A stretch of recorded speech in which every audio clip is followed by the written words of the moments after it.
বিচারপতির দ্বন্দ্বে নয়া মোড়, প্রাথমিকের মামলায় বিচারপতি বদল। বিচারপতি গঙ্গোপাধ্যায়, অভিজিৎ গঙ্গোপাধ্যায়ের কাছ থেকে মামলা সরলো। এবার প্রাথমিকের মামলা শুনবেন বিচারপতি রাজাশেখর মান্থা। হাইকোর্টে দুই বিচারপতির সংঘাতে নয়া মোড়, দুই বিচারপতির বিচার্য বিষয় বদল।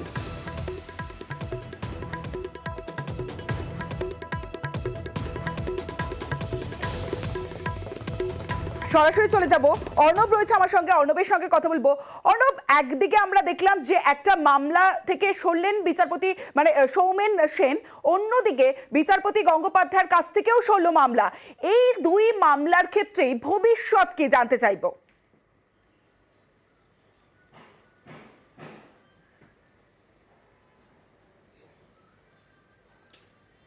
দেখো, মামলার ভবিষ্যৎ অন্য একটা ডিভিশন বেঞ্চ নির্দিষ্টভাবেই তৈরি হবে এবং সেই ডিভিশন বেঞ্চে এই মামলার শুনানি হবে এবং বিচারের যে প্রক্রিয়া রয়েছে সেই প্রক্রিয়া শেষে তার রায় বেরোবে। কাজেই হয়তো আর কিছুটা সময় লাগবে। বিচারপতি সৌমেন সেন যেভাবে মামলা ছাড়লেন এবং এই মামলাটা প্রায় 80% বা 90% কাছাকাছি অন্তত মামলাকারীরা দাবি করছেন শুনানি প্রায় শেষের দিকে ছিল। কাজেই সেই অবস্থায় উচ্চ প্রাথমিক যেখানে কাউন্সিলিং হয়ে গিয়েছিল প্রায় 14,000 শূন্যপদ, তার মধ্যে প্রায় 13,500 নিয়োগ প্রক্রিয়া করা এই মুহূর্তেই সম্ভব হয়ে গেছিল। এমনকি প্রায় 8,500 থেকে 9,000 মতো স্কুল বাছাই হয়ে গিয়েছিল কোন স্কুলে কোন প্রার্থী চাকরি করবেন। সেই অবস্থায় যে মামলা বিচারপতি সৌমেন সেনের ডিভিশন বেঞ্চের স্থগিতাদেশ ছিল শুধুমাত্র নিয়োগ করা যাবে না, কিন্তু কাউন্সিলিং করে তার একটা টেন্টেটিভ একটা মেরিট লিস্ট তারা তৈরি করে রেখেছিল, একটা নিয়োগ তালিকা তারা তৈরি করে রেখেছিল।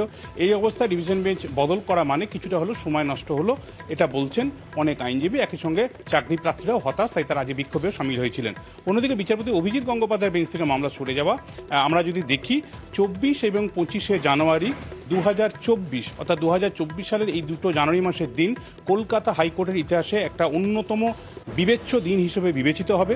কারণ হচ্ছে ইতিহাসে স্মরণকালে তো নয়ই, কলকাতা হাইকোর্টের ইতিহাসে এ ধরনের ঘটনা হয়নি। এক এজলাসে বসে আর এক এজলাসের বিচারপতিকে আক্রমণ এবং সেক্ষেত্রে বিস্ফোরক অভিযোগ আসছে এবং এই অভিযোগের প্রেক্ষিতে এর আগে আমরা দেখেছিলাম 25শে জানুয়ারি বিচারপতি সৌমেন সেনের ডিভিশন বেঞ্চ থেকে শিক্ষা সংক্রান্ত যাবতীয় আপিল মামলা সরে গিয়েছিল এবং আজ দেখা গেল বিচারপতি অভিজিৎ গঙ্গোপাধ্যায়ের বেঞ্চ থেকে প্রাথমিকের শিক্ষা সংক্রান্ত যাবতীয় মামলা সেটাও সরে গেল, অর্থাৎ বিচার্য বিষয় বদল হলো। বিচারপতি রাজাশেখর মান্থা এখন প্রাথমিক শিক্ষা সংক্রান্ত মামলাগুলির শুনানি করবেন। তবে বিচারপতি অভিজিৎ গঙ্গোপাধ্যায়ের বেঞ্চে যেগুলো কার্যত দিকপাল বলা যায় বা অত্যন্ত সেলিব্রেটেড বলি আমরা, যেগুলো জাজমেন্ট হয়ে আছে, সেই মামলাগুলোর অধিকাংশই কিন্তু বিচারপতি Abhijit Gangopadhyay hard in part, অর্থাৎ তিনি তার কাছেই রেখে দিয়েছেন মামলাগুলো নিষ্পত্তি করা পর্যন্ত। কাজেই এই জায়গাতে এসএসসি 4টে মামলা, প্রাথমিকের ওএমআর সংক্রান্ত মামলা, এগুলো কিন্তু বিচারপতি গঙ্গোপাধ্যায়ের উপর নির্ভর করছে তিনি সেই মামলা ছাড়বেন কিনা, কারণ তিনি সেই মামলার প্রায় অনেকটা করেছেন। কাজেই সেই মামলাগুলো কিন্তু এখন বিচারপতি গঙ্গোপাধ্যায়ের বেঞ্চ থেকে যাচ্ছে না কলকাতা হাইকোর্টের রীতি রেওয়াজ বা রিট রুল অনুযায়ী। কাজেই প্রাথমিকের মামলা যেগুলি ছিল সেগুলি সরে গেল। এখন দেখার বিচারপতি রাজাশেখর মান্থার বেঞ্চের যে ডিটারমিনেশন ছিল লেবার এবং আমরা বলছি ইন্ডাস্ট্রি, এই অর্থাৎ শ্রম এবং শিল্প সংক্রান্ত মামলাগুলি, সেই মামলাগুলি বিচারপতি অভিজিৎ গঙ্গোপাধ্যায়ের বেঞ্চে এখন বিচারের কাজ শুরু হবে। অন্যদিকে বিচারপতি সৌমেন সেনের বেঞ্চ থেকে উচ্চ প্রাথমিক মামলাটা এখন কোথায় যায় আমরা একটা সূত্র মারফত জানতে পারছি। বিচারপতি তপব্রত চক্রবর্তী ডিভিশন বেঞ্চে কাল সকালে এটা মেনশন হতে পারে এই উচ্চ প্রাথমিকের নিয়োগ সংক্রান্ত মামলাটি, এবং সেক্ষেত্রে দ্রুত শুনানির আবেদনও রাখা হবে ওই বেঞ্চে, আমরা সূত্র মারফত জানতে পারছি। সব মিলিয়ে তুমি যেমনটা বললে বিচারপতিদের যে দ্বন্দ্ব বা দ্বৈরথ, সেই দ্বৈরথের ডিভিশন বেঞ্চের বিচার্য বিষয় বদলের পর এবার একক বেঞ্চের বিচার্য বিষয় বদল হলো। মাস্টার রোস্টার কলকাতা হাইকোর্টের প্রধান বিচারপতি সেই সিদ্ধান্ত নিয়েছেন এবং সেই সিদ্ধান্ত যে এই বেনজির একটা পরিস্থিতি, বিরল যে একটা ঘটনা, সেই ঘটনার একটা বিষয় জানতে চাইবো যে সংঘাতের কারণেই কি এই পরিস্থিতি তৈরি হলো?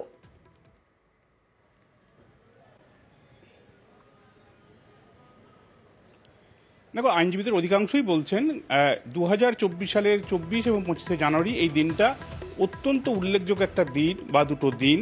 এই দুটো দিনের ঘটনাক্রম একক বেঞ্চ এবং ডিভিশন বেঞ্চ, তার ফল সুদূর প্রসারী এবং সেই সুদূর প্রসারী ফলের একটা প্রভাব আমরা দেখেছিলাম সুপ্রিম কোর্টের স্বতঃপ্রণীত হস্তক্ষেপ, বিশেষ বেঞ্চ গঠন এবং সেই বিশেষ বেঞ্চ গঠনের পর প্রথমেই আমরা দেখেছিলাম বিচারপতি সৌমেন সেনের ডিভিশন বেঞ্চ থেকে মামলা সরছে, শিক্ষা সংক্রান্ত আপিল মামলা আজ সরে গেল বিচারপতি গঙ্গোপাধ্যায় বেঞ্চ থেকে।